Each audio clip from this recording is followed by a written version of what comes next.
우리 측은 미국의 주요 관심사인 무역 투자, 조선, 에너지 등과 관련한 우리의 협력 의지와 비전을 소개함과 아울러 한국에 부과된 관세에 대한 면제와 예외가 필요하다는 입장을 전달하였습니다. 특히 우리 경제에 부정적 효과가 가장 큰 자동차 분야에 대해 중점 설명하였습니다. 양측의 관심사인 관세, 비관세 조치, 경제안보, 투자협력, 통화정책 등 4개의 분야를 중심으로 논의해 나가는데 공감대가 형성된 것으로 평가됩니다. 우리나라에 대한 상관세, 자동차, 철강 등 선목관세 및 일체의 관세를 면제해 줄 것을 재차 요청하였습니다. 또한 7월 8일까지 줄라이 패키지 도출을 목표로 다음 주 중 양국 간 실무 협의를 진행하기로 하였습니다. 우리 시간으로 어젯밤 9시쯤 시작된 한미 관세 협의 85분 동안 진행이 됐습니다. 많은 대화가 오가기에는 조금 촉박한 시간이 아니었나 싶은데요. 일단은 상호 관세 25%만큼이나 자동차 관세 면제도 핵심 의제였는데 우리는 이 두 가지를 모두 없애달라고 요청을 했어요. 그리고 네. 또 미국 측에서는 뭔가 진전이 있는 아주 만족할 만한 자리였다 이렇게 평가를 하기도 해서 글쎄요, 우리가 이거 없애자고 했는데 만족한다? 또 한 가지 눈에 띄는 건 이거 있습니다. 우리는 일단 좀 시간을 두고 차분하게 좀 협상을 하자라고 네. 했는데 미국에서는 신속하게 이거 빨리 협의하자 네. 이렇게 얘기했습니다. 네. 뭔가 우리가 조금 더 느낌이 좋은데요? 아닌가요? 걱정했던 것보다는 네. 상당히 성공적인 첫 협의의 결과를 가져왔다라고 네. 볼 수 있을 것 같습니다. 이제 기자회견에서도 드러났지만 구체적으로 이제 앞으로 어떤 의제를 갖고 협상을 진행할지 총 4가지가 제시가 됐지 않습니까? 네. 그리고 언제까지 협상 결과를 도출할지 시점도 제시됐지 않습니까? 이른바 7월 패키지를 마련하는 것을 목표로 앞으로 협상을 진행하겠다. 네. 첫 만남이고 1시간 조금 넘는 협상 동안 무슨 구체적인 합의를 할 수 있었겠습니까? 네. 앞으로 우리가 뭘 다루고 어떤 방식으로 진행하고 우리는 결국에는 타결을 지어야 된다는 양 국가의 공감대를 마련한 것만으로도 일단은 첫 협의는 성공적이었다고 보는데 네. 앵커께서 말씀하신 것처럼 미묘한 시각차가 있는 거죠. 네. 그러니까 우리는 신중한 협상 쪽에 조금 더 무게를 두고 있는 것이고 네.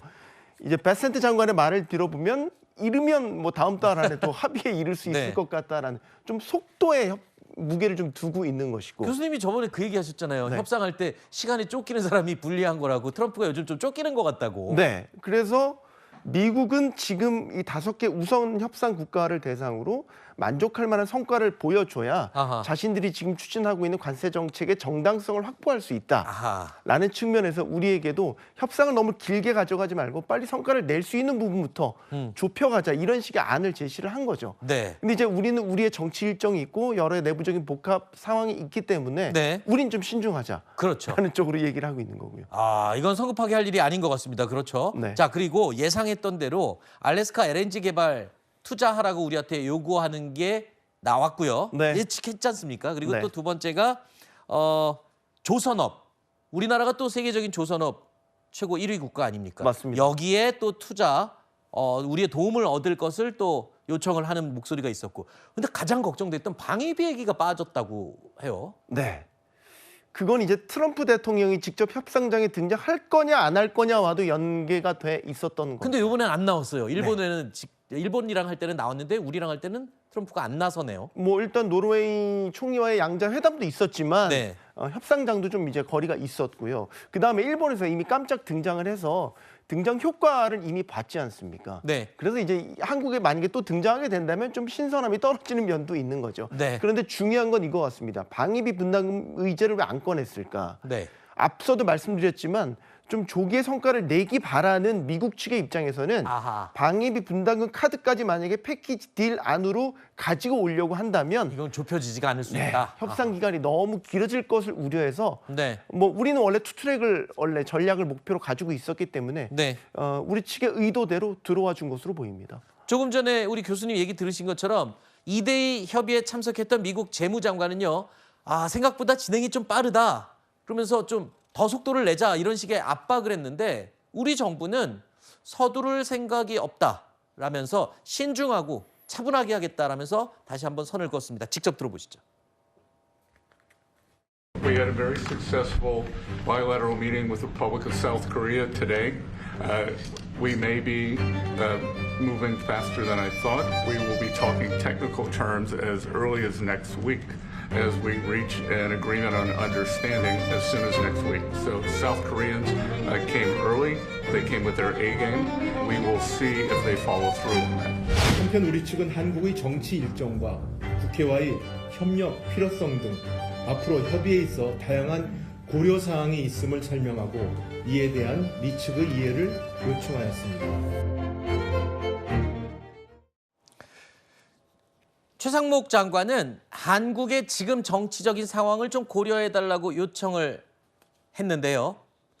참 좋은 핑계 같아요. 지금 우리 대선도 치르고 있고 네. 안 그래도 우린 좀 이걸 신중하게 해야 될 협상인데 국내 상황이 지금 혼란스럽고 대통령이 부재한 상황에 대선을 치르고 있으니 조금 시간을 둡시다. 이건 뭐 명분이 있는 핑계가 되는 것 같아서 다행인 생각이 듭니다. 자, 그리고 또 주목할 만한 부분. 어제 협의에서 미국은 우리 한국의 조선업 협력을 좀 해달라는 제안에 큰 관심을 보였는데요. 오는 30일 우리 조선소에 미국 거물급 인사들이 방문할 수도 있다라고 알려지고 있습니다. 특히 트럼프 대통령의 장남이 우리나라를 방한할 것으로 예상돼서 네. 정용진 부회장이랑 만날 것이라고 다들 어제 떠들었거든요. 네. 근데 조선소를 간다는 소리가 들려요. 이게 뭔가 퍼즐이 지금 맞춰져 예. 있죠. 그러니까 미국이 진심으로 계속해서 우리 측에 협력을 요청하는 분야는 조선업이다라는 거고 이번에 지금 우리 조선소를 방문할 것으로 알려진 인물이 존 펠런 미군 해군성 장관입니다. 다음 주에 방문할 것으로 알려져 있고 때마침 트럼프 대통령의 장남인 트럼프 주니어도 이 시기에 맞춰서 방한을 하는데 대통령 아들만 가는 게 아니라 미국 해군성 장관도 가는군요. 네. 우리나라 조선소에. 장관급 인사가 방한하는 게 사실상 처음이지 않습니까? 그렇죠. 이것도 의미가 있는 거고 네. 사실상 특사 역할을 하고 있는 트럼프 대통령의 장남인 트럼프 주니어가 같이 조선소를 방문한다라는 것도 상당히 시사하는 바가 크다라는 거죠. 이번에 그 기자회견을 진행하면서 스캇 베센트 장관이 거론했던 최선의 안을 한국이 가져왔다라는 발언에 대한 질문이 나왔었어요. 이게 뭘 얘기하는 거냐? 네.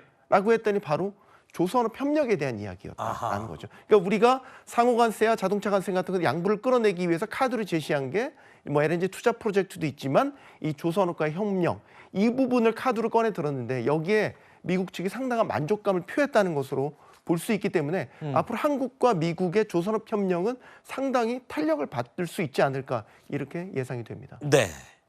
뭐 우리나라의 LNG선 뭐 이런 초첨단 이 선박 기술은 세계 최고죠. 특히 미 해군성 장관이 온 것도 미군 군함을 좀 고치고 유지하는 기술 우리나라한테 도움을 청하는 겁니다.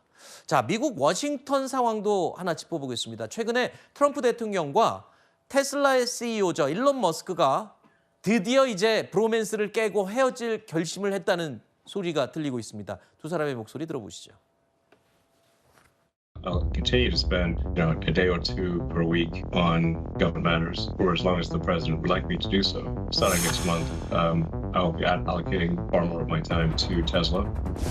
Well, first of all, I can't speak more highly about any individual. He's an incredible guy. He's a brilliant guy. He's a wonderful person. I'd like to keep him for a long time, and we have to at some point let him go and do that. 자, 머스크가 최근에 미국 재무장관과 거의 쌍욕이 오갈 정도의 다툼을 벌였다는 건데 이 싸움을 본 사람들의 평가가 이렇습니다. 억만장자들이 프로레슬링 하는 줄 알았다. 근데 왜 싸운 거랍니까? 일단은 국세청장 대행 자리를 놓고 일론 머스크와 스캇 베센트 장관 양쪽이 소위 미는 인물이 달랐던 거죠.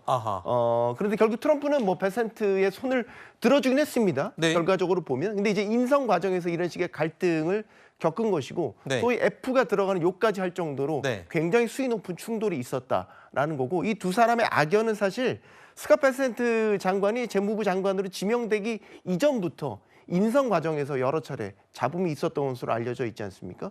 재무부 장관으로 원래 일론 머스크 CEO가 밀었던 인물이 지금 상무부 장관인 하워드 러트닉을 네. 재무부 장관으로 밀었던 거고, 결국 이 과정을 알고 있는 스캇 베센트 장관이 일론 머스크한테 좋은 감정을 가질 리가 그렇죠. 없겠죠. 그래서 그 이후에도 계속해서 이런 인사 과정에서 두 사람이 충돌한 것으로 알려져 있습니다. 그렇군요. 뭐 일론 머스크가 이제는 좀 이 트럼프와 정치에 관심을 끄고 테슬라로 돌아가겠다 뭐 이런 얘기도 최근에 들리고 있는데 이 두 사람의 브로맨스 언제 끝날지 지켜보겠습니다.